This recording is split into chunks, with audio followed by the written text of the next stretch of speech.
Hi, everyone. I'm gonna welcome you all in just a bit, but while we're waiting for everyone to join us, I'm gonna ask that if you feel like you're up for it, to share a little bit more about who you are and where you're from. We're not able to see you, unfortunately.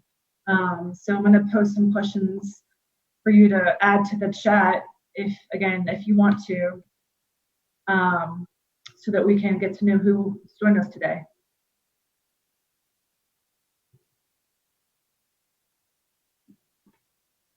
We'd love to know a little bit about who you are, um, where are you tuning in from, and also what has brought you here today.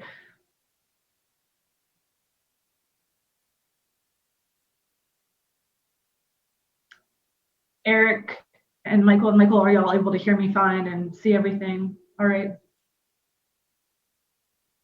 I can hear you.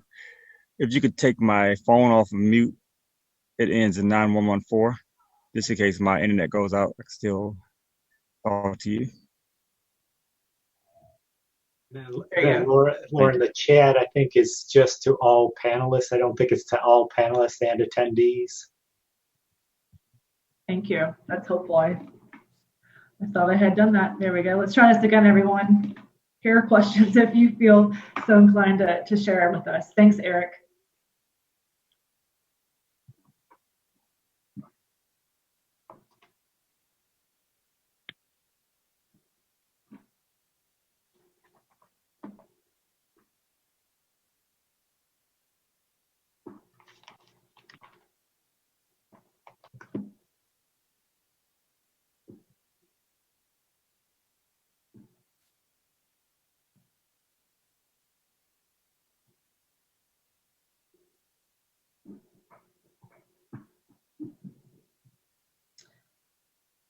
All right, Michael Riley, you want to go ahead and get the ball rolling? Sure, absolutely. Hey, welcome everybody so much for. We really appreciate everybody joining us today. It looks like we have about 14 people joining us, along with our group of panelists. This is the second webinar that we have held here now within the span of 2 weeks. These are intended to be a monthly series, but I don't know. We figured we'd just do 2 right off the bat, right? We just kind of got into a little bit of a scheduling thing. So we kicked it off 2 weeks ago with a great discussion. We had Marlon Buckner on there and some folks from MAFRAC, which is the Mid-Atlantic Food Alliance. And we had a good discussion to get this going and really learn about our food system. We are doing this series again in collaboration here between Virginia Community Capital and Virginia Foodshed Capital, just to really learn what others have to say about ideas for financing our food system in a way that is equitable and just and accessible to all. So again, just by way of introduction today, I am Michael Riley. I'm the co-founder and executive director of Virginia Foodshed Capital. We are a nonprofit CDFI based in Charlottesville, but working all over the state to provide microloans to farms and food businesses who can't otherwise access capital. We've been around for 2 years and are growing as rapidly as we can to meet the needs in the food system, which are growing every day. So we're, again, very excited and really energized to be collaborating with Virginia Community Capital on this webinar series, represented by Lauren. I'll turn it over to her in a second. She can tell you more about VCC.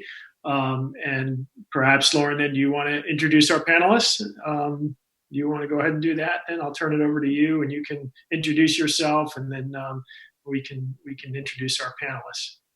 Sure. Yeah. Thank you, Michael. Mm-hmm. So I'm Lauren DeSimone, and I work with Virginia Community Capital, which is a community development and financial institution.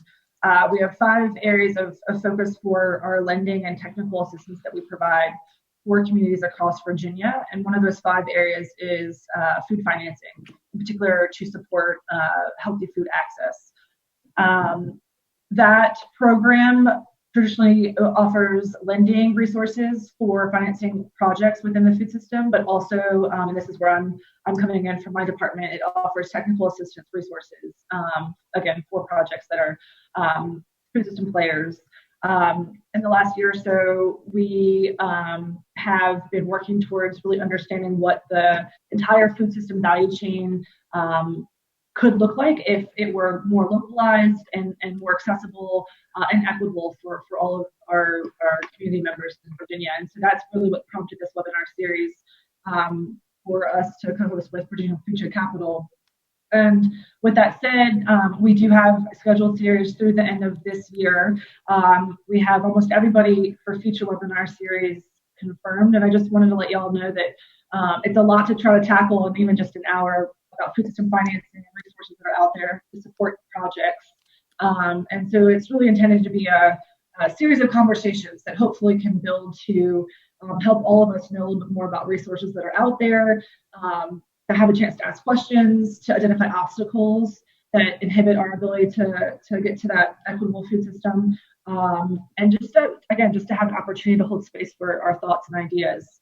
Hopefully at the end of this, Michael and I can tease out some tangible tools and steps that we can all benefit from and use to, again, understand ways that we can work towards ensuring that there's equity in our food system financing.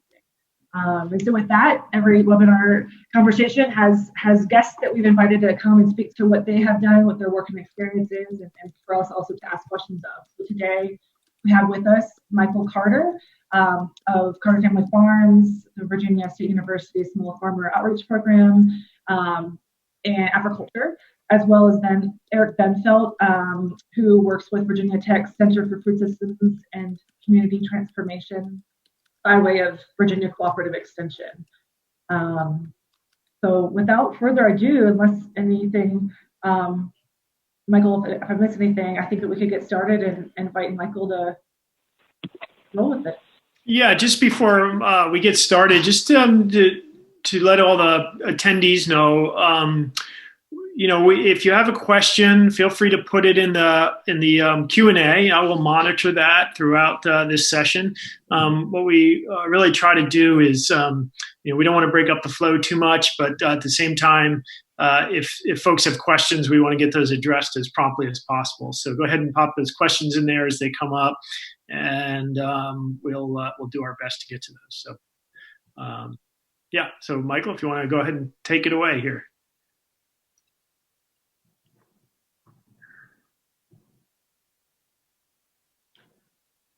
Unmute him. Okay. Yeah. Is that better? Yeah, that's better. Sorry about that. I'm Michael Carter Jr.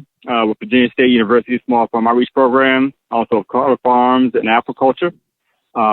Thanks for having me and inviting me to share my thoughts on food access and food equity. If you can, I'm going to share a little screen, and what I generally do is like to tell stories and try to make things relatable. And most folks who've heard me speak know I talk a lot about Black farmers, so this will be no different. And I asked Eric, if I go past that 15-minute mark, just be charged to my mouth, not my head. All right?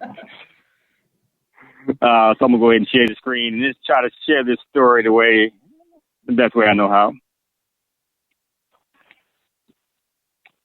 And I'll be asking some questions, kind of either hypothetically or, just give you something to think about, and help you understand, some of the realities as we deal with racial equity as well as food equity.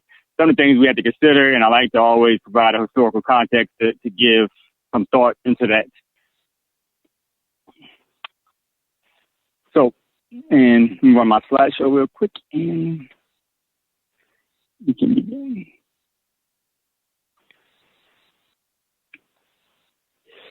All right, and we all know board games, correct?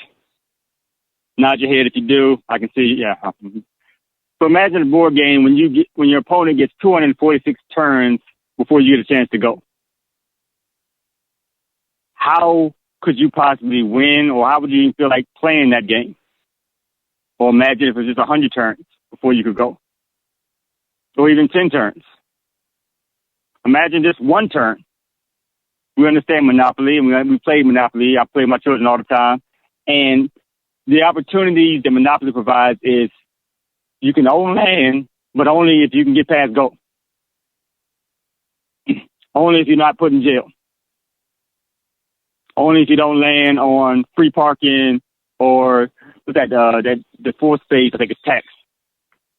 There are spaces on Monopoly that tax you. There's spaces on Monopoly that prevent you from being able to actually play the game properly. And this has been the case for Black Americans and Black people in this country since its inception. And as change makers, how would you propose leveling that playing field? How would you propose making that game even, knowing the advantages have been given to some for the simple sake of being able to have access to dice and saying, I can roll these dice?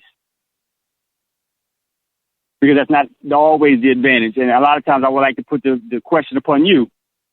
You all are the stakeholders. You all are the influencers. You all are the decision makers that can ultimately level this playing field. Little old me doesn't have as much say as big old you. And I posed the question about food access because the food access question is more of a question of finance than of food. Just like with Monopoly, if you never get a chance to play the game, you never get a chance to buy a house. You never get a chance to put a hotel on that property. You never get a chance to buy boardwalks. And for those of us who play Monopoly, you know those first couple of properties are not high value. Meridian and Baltic Avenue. That's the ones that if you played that Monopoly game in the 80s with McDonald's, you got like maybe a half a French fry as a reward for that game, for winning Baltic Avenue. And what's the Baltic and I can't remember the other one. Mediterranean. I think it's Mediterranean. Maybe. But you understand the process that the premier properties are Boardwalk, a Park Place, North Carolina Avenue, Marvin Gardens, Kentucky Avenue. Those are the ones that provide the best value and ultimately provide, when you get Monopoly and you get those properties, you can charge the most money for those rents. Because we talk about many times food access, and I used to say, if you teach a person how to fish, and we know how that goes, and if you show a person how to fish, we know how that goes. But what if the person doesn't have access to a water body to allow themselves to fish? What's the purpose in teaching them how to fish if they can't never fish? And this is where our responsibility comes as organizations and stakeholders. We have to not just teach people how to fish, but provide them ponds, provide them lakes on their own property, provide them access opportunities to buy their own lakes and their own ponds, provide them boats to go out there. Because I know I'm a vegan now. I used to fish when I was younger. How many of us go fishing in the ocean? Off a pier. The reality is if you try to fish off the shore of a beach, you won't catch much. You still need a boat. You still need equipment. Even if you decide to go into a free zone of fishing, like an ocean or a lake. And this is where many of us kind of stumble along because we assume many times that all you need is an opportunity. But sometimes you need more than a fishing rod and some bait. You need a pond. You need a pond stocked with some fish to give you that advantage, or not even that advantage, that opportunity that everyone else has. And just learning how to fish and just being able to cash your reel and take that time to figure out how to support yourself or your family or your community. Because many of these areas, and it's not just, African-American communities, but areas in Appalachia, areas in rural areas, Native American reservations that have these same issues where they cannot fish because they don't have the resources. They don't have a boat to go into the ocean and fish. They don't have a pole. They don't have bait. They don't have earthworms in which they can now fish. So we have to be mindful in these conversations about our role in this and how we adequately, again, make sure that that board game has now become fair. And sometimes you got to start the board game all over again. Sometimes you have to say, you know what, forget it, cancel it. Let's start again with brand new rules. Matter of fact, you get a chance to go first. Oh, you can go second. You can go 3 or 4 more times ahead of me before I go, just to help to level that playing field, provide some real equity. Not some word equity, but some actual equity, where fairness prevails. Because for 246 years in America, we've been under a forced quarantine. And most of us have now figured out, or at least seen, the effects of a quarantine on the people. We all went through that whole COVID reality, which is why we're doing a Zoom call right now about this very issue.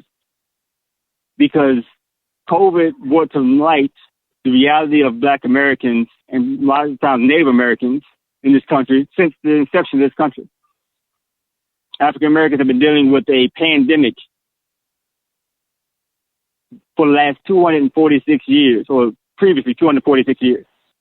And that was during their quarantine phase. And forgive me, I got to leave a little more out of my box here.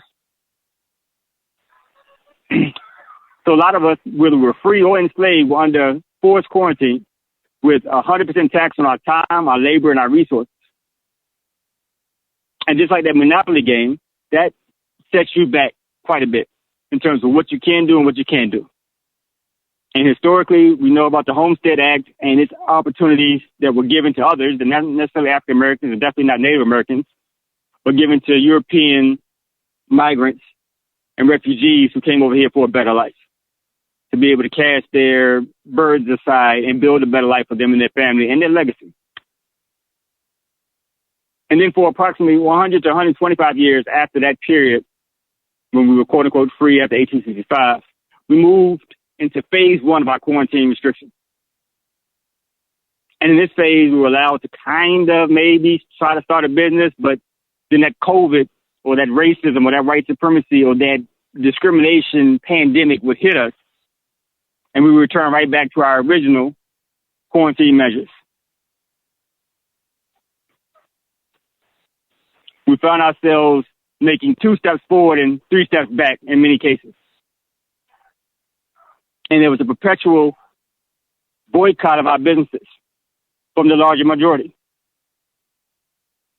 Just like it was between March and May, where we couldn't go out and support businesses.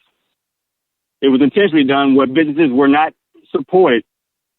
Institutions were never supported.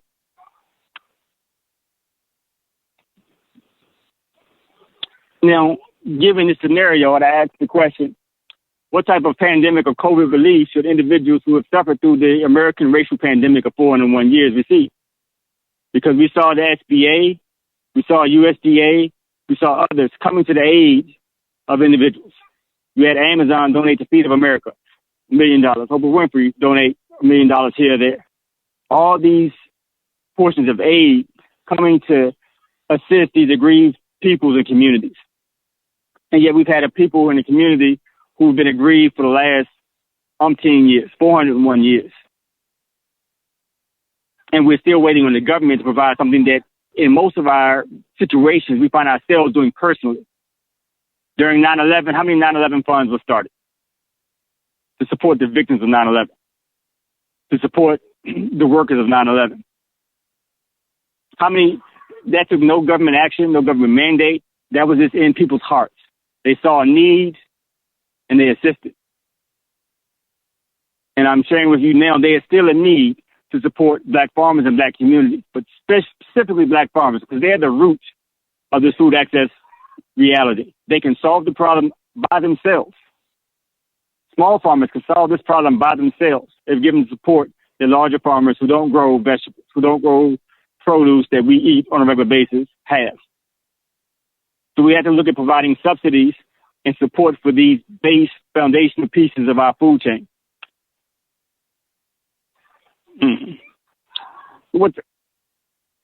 I think I said this one already, but I'll repeat it again. What type of pandemic or COVID relief measure are you willing to put into place to provide aid for this population who has suffered from lack of financial access, which leads to self-value issues that spur food access and other very fixable conditions?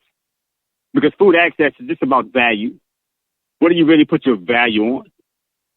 In many communities, people buy things. They just don't prefer to buy fresh fruit and vegetables because the value of life and the value of what preserving your life through these means is not high. But in other communities, let's say in Arlington or Fairfax or Loudoun County, the richest county in America, they put a much greater value on their life. They put a much greater value on their land, and they put a much greater value in their produce. In Loudoun County, I've seen farmers sell their lettuce for $8 a head, wholesale. $8 for one head of lettuce, wholesale, which means that person who bought it is going to sell it for more than what they bought it for one head of lettuce. So there's a different level of value in that community. And even in that community, there are issues with food access, especially in the Black communities in that community.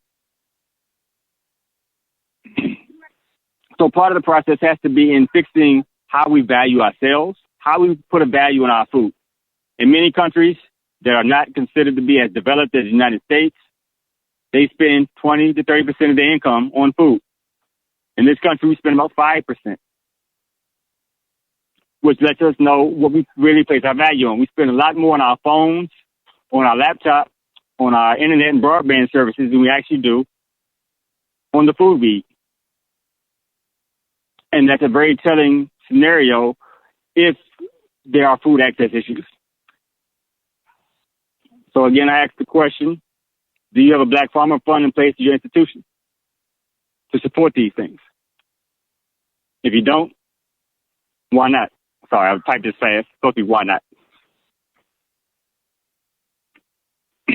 But if you can answer that question, why not? Oh, well, if you're interested in starting one, please contact me below.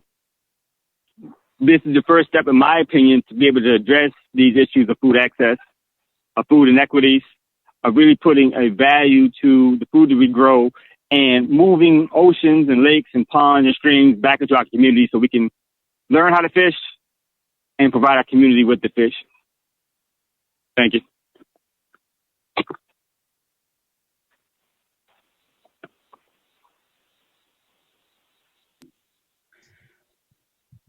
Michael Carter, thank you so much for that.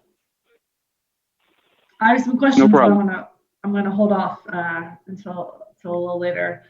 If anyone has any questions for Michael, please feel free to add them to the chat. We also will, as Michael Riley said, we'll have some time at the end of today's hour to hopefully have a dialogue and answer additional questions. So don't hold back, put them in the chat, and then Michael and I will get around to collecting them and trying to answer them for you. And with that, we're gonna introduce Eric Bendfeldt. I don't want to take anything away from him, so Eric, I'm going to let you let us know who you are, where you're from, and we look forward to hearing from you. Oh, thank you, Lauren and Michael. And I first want to give my appreciation to Michael for the presentation and also those challenging questions and for hopefully points to have further discussion, because I do think during these times we have to have real honest conversations to address issues of equity, justice, fairness, and access in the food system, as well as how we operate as a society. I'm Eric Bendfeldt, and as Lauren said, I work with Virginia Cooperative Extension, but I'm also the Associate Director for the Center for Food Systems and Community Transformation. So I'll just share a few slides and definitely want to leave enough time for discussion, because I do think that's the point of this webinar. And so if I can share my screen now.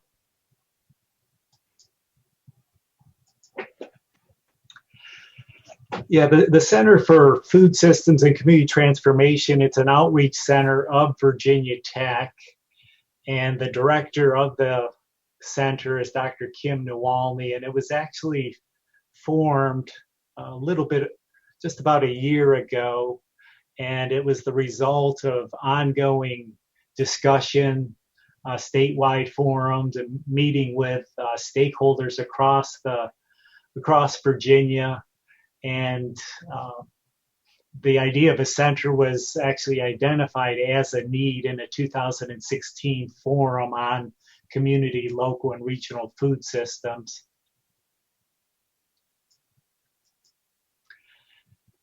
And I'd like to, I think Michael's provided a lot of energy and also creative tension, but then also thinking about themes and goals of Virginia's food and farm system, community food work, the challenges that we face. Often we think about technical challenges, but I think now we face more adaptive challenges. A model for community, local, and regional food systems. With financing, how can we actually move from individual impact or individual projects to collective impact? And then Extension's also done a fair amount of work with value chain coordination.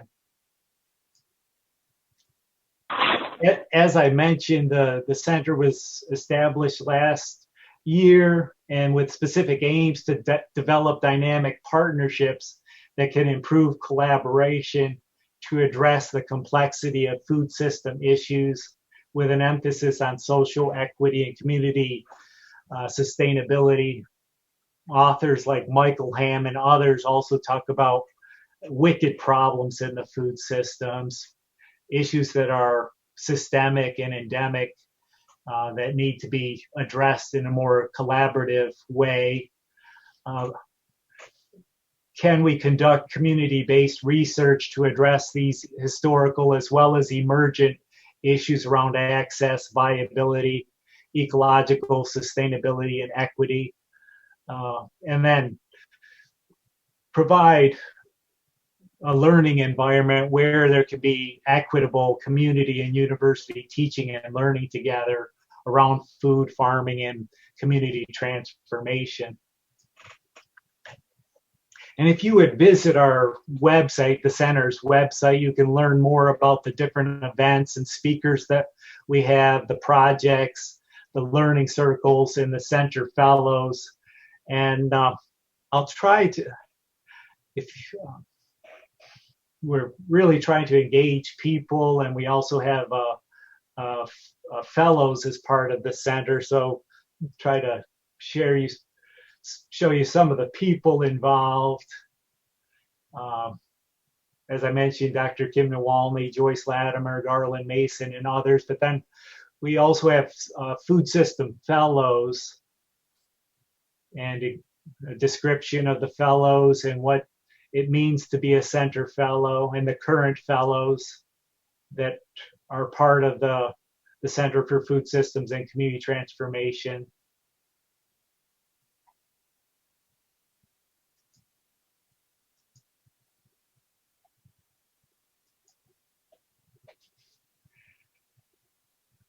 But with a lot of these issues, and as Michael certainly alluded to, how so many of these issues are interconnected.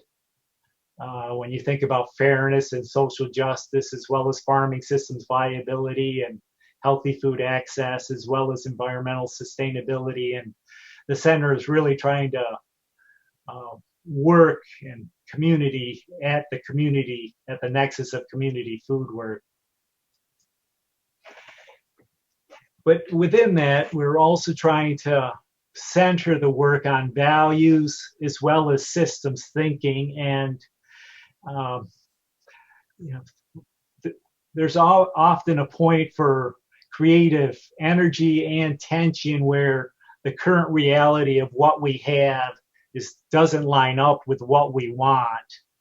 And certainly if we reflect on the 400 years or 246 years of the country's existence, we have a long way to go to get where we want to be when we think about freedom, equity, justice, and dignity.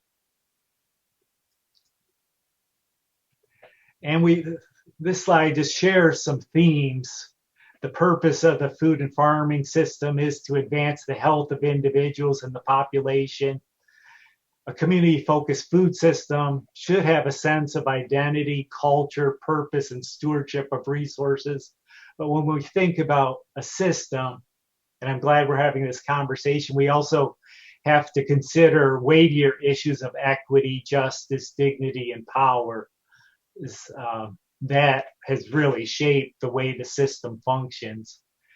And then as far as goals of the food and farm system, public health, community food security, nutrition and nourishment, ag profitability, viability, care of natural resources, but also it's so important to self-determination and interdependence and the foundation of a republic and a democracy.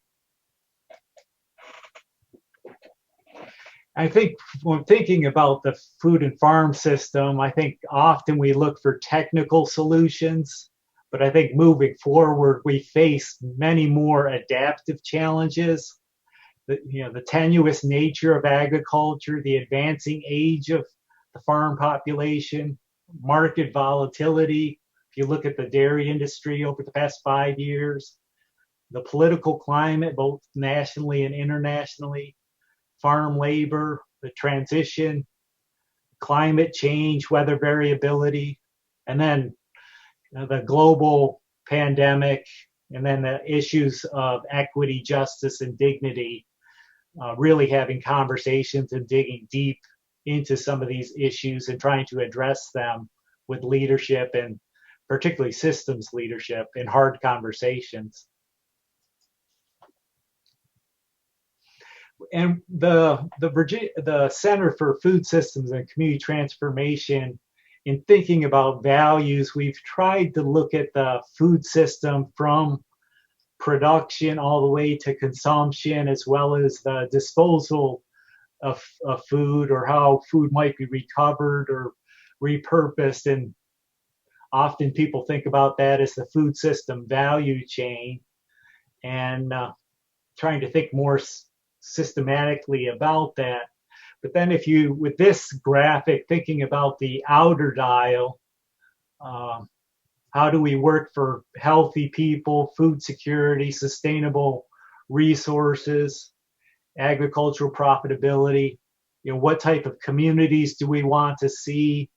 How can we help further enhance communities? How can we center justice and fairness in this work, and really work towards viable communities where everyone has access to safe, nutritious food, water, and air? And then the outer, thinking about organizations like Extension, the universities at Virginia State University and Virginia Tech, as well as the many partners. How can we collaborate to have a broader impact in addressing the gaps as well as the challenges within today's food system, particularly local and regional and the state's food system? One thing that I have thought about as far as, where I think we each have to think about the spheres of influence that we have, both individually as well as within our professions. Where can we encourage adaptation and further resilience? What are the opportunities for programming and development? But from a developmental standpoint, I think a lot of the work really needs to start at a neighborhood, community, city, and county level.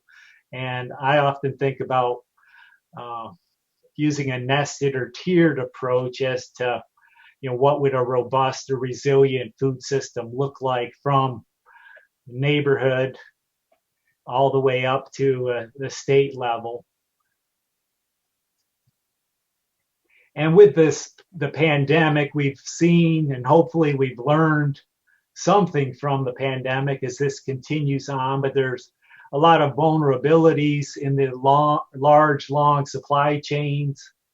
We've seen that food and farm workers have always been essential, but yet at times we've been slow to recognize that and to actually state that food and farm workers are essential. And then across the Commonwealth, we've seen a growth in food insecurity, a growth in participation in food pantries, food access centers, food banks, and we have to realize that the food system is so integral to public health and community health, as well as mental health, psychological health, emotional health. And so it really undergirds everything that we do and everything that we consider as society.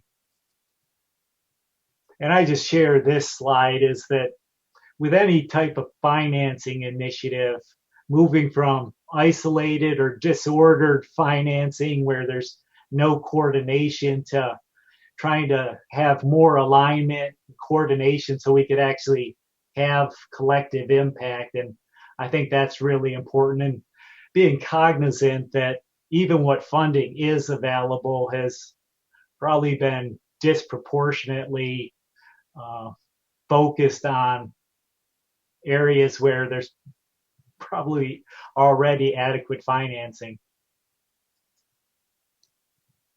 And during the course of the pandemic, the Center for Food System and Community Transformation, we've really been trying to collect and curate and highlight the way farmers, organizations, and food entrepreneurs and others have been adapting and to the pandemic. And those stories and vignettes are curated on the center website.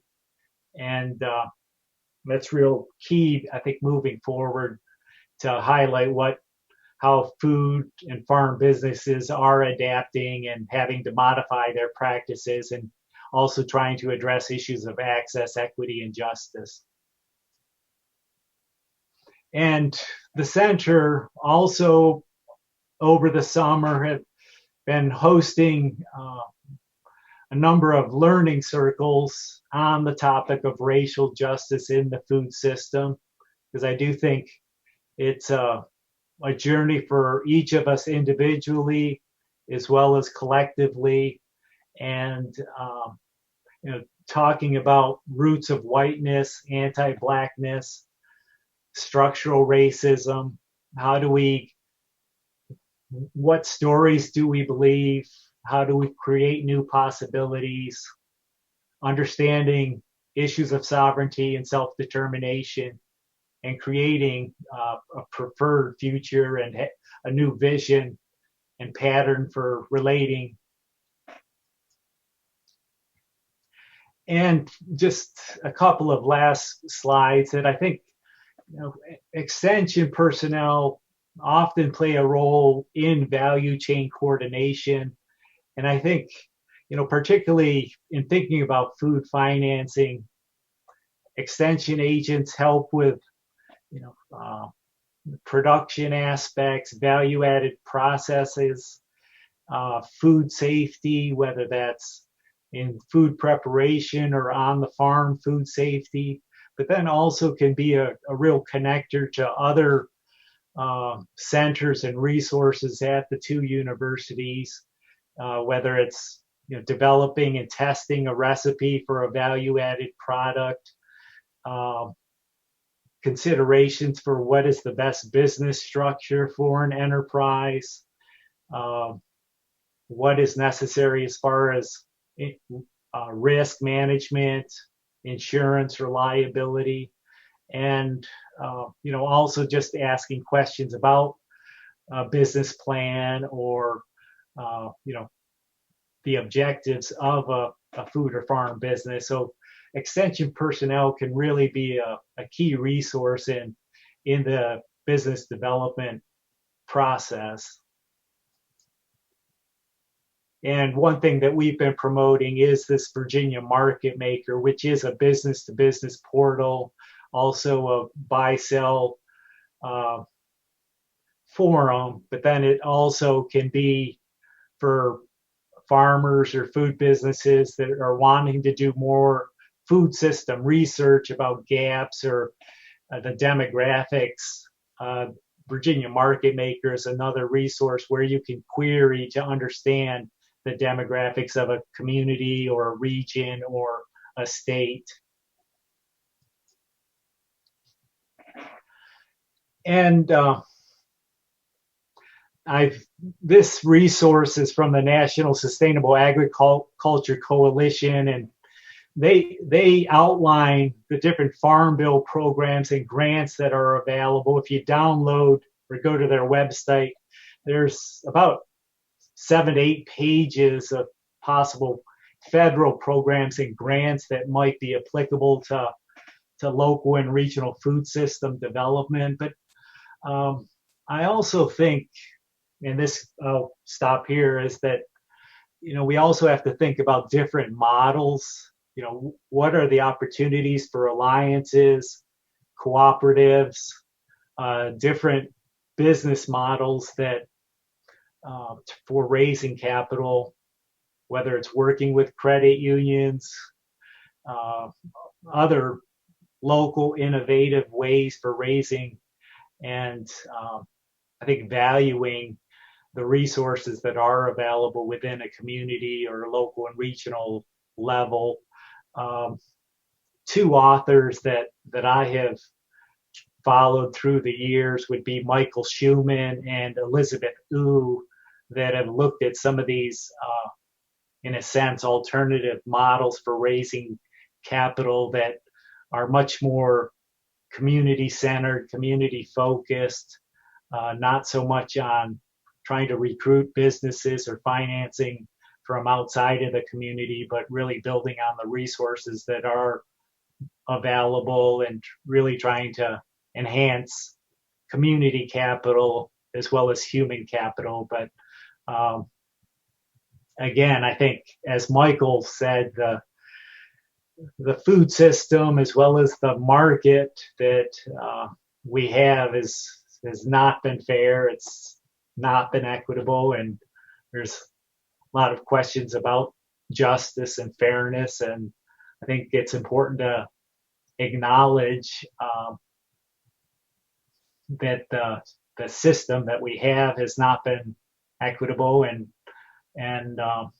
the economics that undergird the system are very hard and very competitive. So I'll stop there.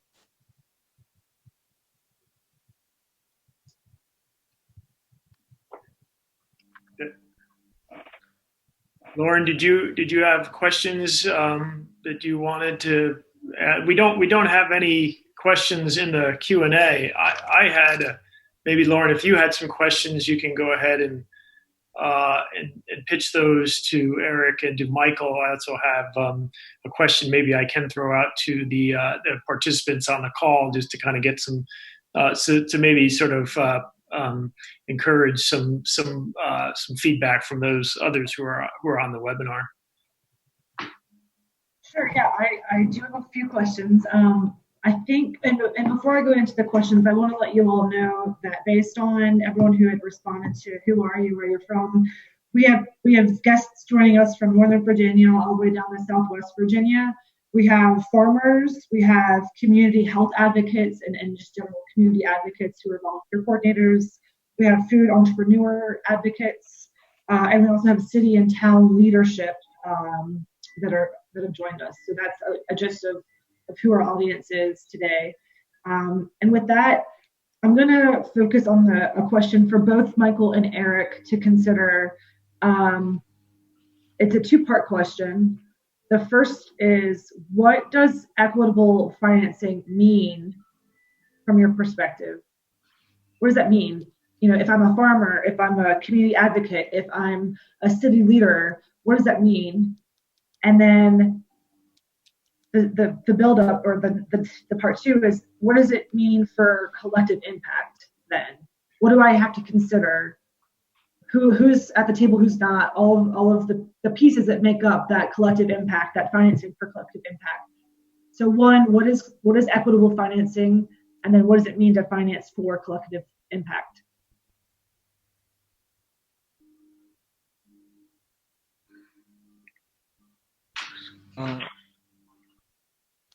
I'll start.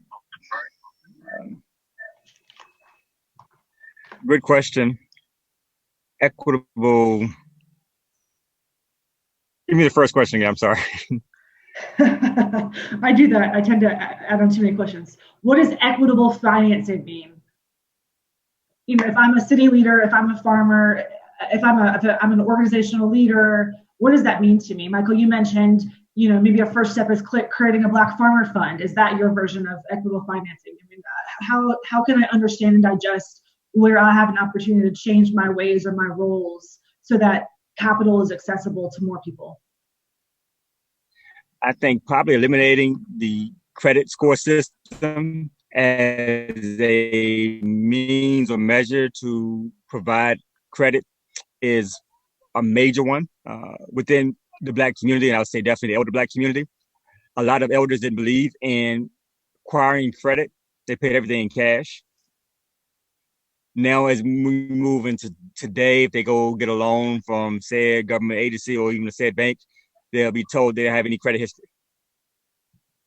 So then they have to go get a debit card or a secured credit card or something to start the process of building credit. And they're doing that at 65 or at 70. And, you know, by the time they build up a viable credit score to loan some money, they don't need the money no more. They don't. So, you know, having, you know, this play, I think is the most critical aspect of making the credit system or financing equitable, because many people are looking for capacity. They're looking for administrative ability. They're looking for a track record.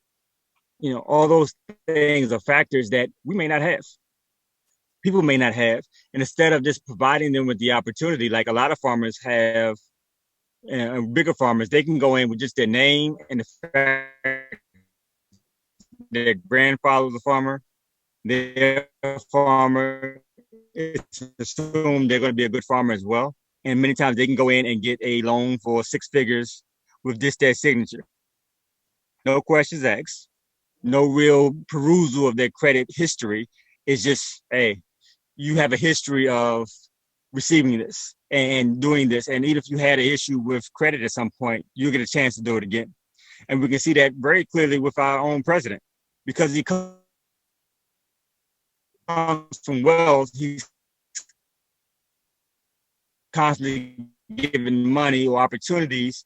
Even when he fails or appears to fail, he's still given the opportunities to you know, that's something that most other people do not receive, whether it be Black or white. If you don't have resources, you're not generally afforded resources. So I think the most equitable way of giving out resources, and then at a much lower in terms of, you know, the compounding interest and things like that. You look, you know,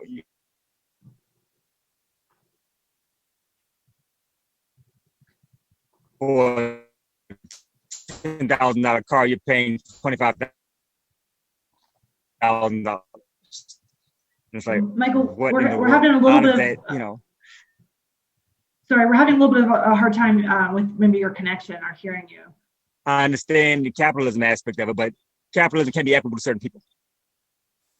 Capitalism took advantage of individuals, which is, I'm sorry, I've been talking all this time. I think my phone is still muted, so if you could put that on 9114, I'd appreciate it. There you go. Sorry about that, Michael. So can I clarify? You said a lot of great things. I heard you say eliminate credit score requirements, which is really maybe more understanding people's relationship with credit, and that some people, you know, have preferences that tie them to not having a credit history, much less having certain requirements. And then also I heard you talk about perhaps a double standard for who has access to capital, whether it's person of color, a Black farmer, or not. There seems to be a double standard with what requirements are in place to loan and finance farms and other expenses. And then I think that's where I lost you a little bit. But does that sound? I think it was a great point, Michael. We're having trouble hearing you, but I may go ahead and jump in here if I may, not to cut off your questions, Lauren. But with the short time we have left, I would like to give some of the participants the opportunity maybe to weigh in on this very point, because I think Michael made some great suggestions. Certainly, the issue of the credit score is a big one. And so what I'd maybe like to throw out to the participants, if you want to, go ahead and put in the chat box. We just love to hear other thoughts that people have about the current system of lending. I mean, that's only one part. Obviously, there are other ways to finance our food system, in particular, finance anything, but in particular the food system. We have the whole topic of grant funding from the government and private grants, that sort of thing. But that's too big of an issue to tackle in the short time we have here, and we can maybe talk about that on a follow-up webinar. But debt is always a significant component of financing.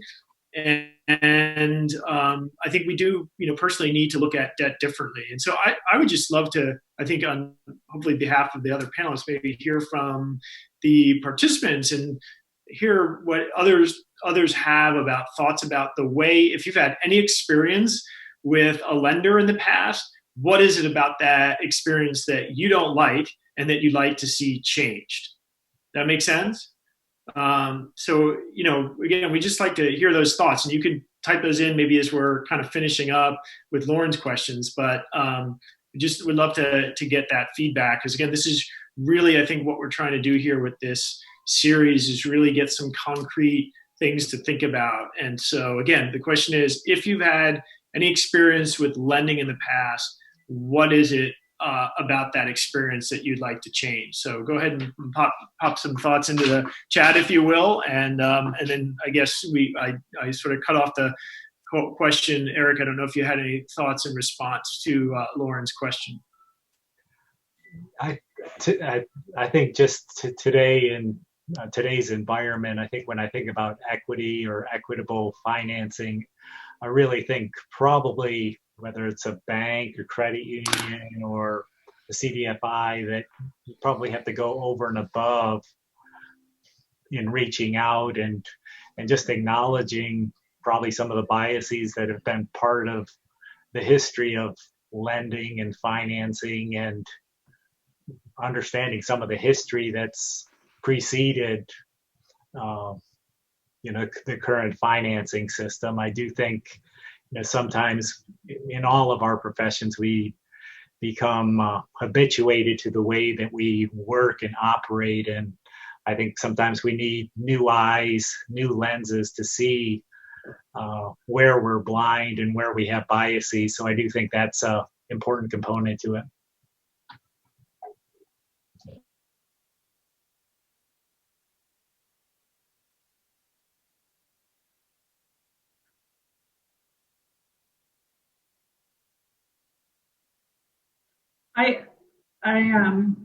All who have joined us. The question is there in the chat box, and Michael Riley was asking about your own past experience, but also if you're part of an organization or if on behalf of community members. I think that we have, I'm going to call it Pat Calkins on the call, helping try to get up, stand up a farm in Petersburg. Just any experience that perhaps you've had with obstacles or concerns or questions that have led to not having fair or just ways to access capital for the sake of businesses and organizations. I mean, yeah, I have lots of thoughts, but I know that also we're running out of time. I think at the end of the day, what I was hoping and what I feel very fortunate to have heard from you all, Michael and Eric, today is kind of where's that first place to start thinking even differently. So Michael Riley was asking about what are experiences that we've had, and from those experiences, then the next question is how can we change the way that we have, to Eric's point, how can we change the way that we identify with what has been, and how can that look different and be different. And the hope of this webinar series is that we start with, or that we can culminate steps or tools that can help us change the direction of the ship to get there. I'm trying to check in the chat to see if you have any questions. Yeah, it does not appear there are any, and I would just echo thanks and gratitude to Eric and Michael as well for your thoughts and just helping to stimulate some thoughts and conversations around this topic. It seems to me, as we're kind of wrapping up here too, we probably in the future need to spend more time on the role that funding does play, because as I've thought a lot about this, I get frustrated with the allocation of funds that come either through federal and state programs as well as through private philanthropy that often are just minuscule compared to allocations to other things that are, we can't necessarily compare what's more important, but I think the fact is that we're finding now that the process by which we feed ourselves is greatly flawed in so many respects, and oftentimes the funding that is allocated towards fixing those problems don't deal with the systemic problems. They deal with more of the symptoms than the cause of the problem. So I think I'm just sort of speaking out loud here for our future webinars, just exploring how we, maybe through putting pressure on policymakers can really focus more on allocating funds toward the systemic problems and not so much the symptoms that we seem to just kind of want to fix. And right now we're fixing symptoms with COVID and not really trying to, we're getting through the crisis, but we need at some point to understand more about the underlying problems that have created the disparities that we're seeing with the pandemic. So with that, I know we're over time. And again, I just, on behalf of my organization, just to say thank you again to the panelists and to all the participants for joining us today. Michael and Eric, thank you so much. And thank you all as you have been thanked for joining us. Thank you, Lauren and Michael. Great. Thank you, Michael. Take care. Great. Thanks, everybody. Take care. Have a great day.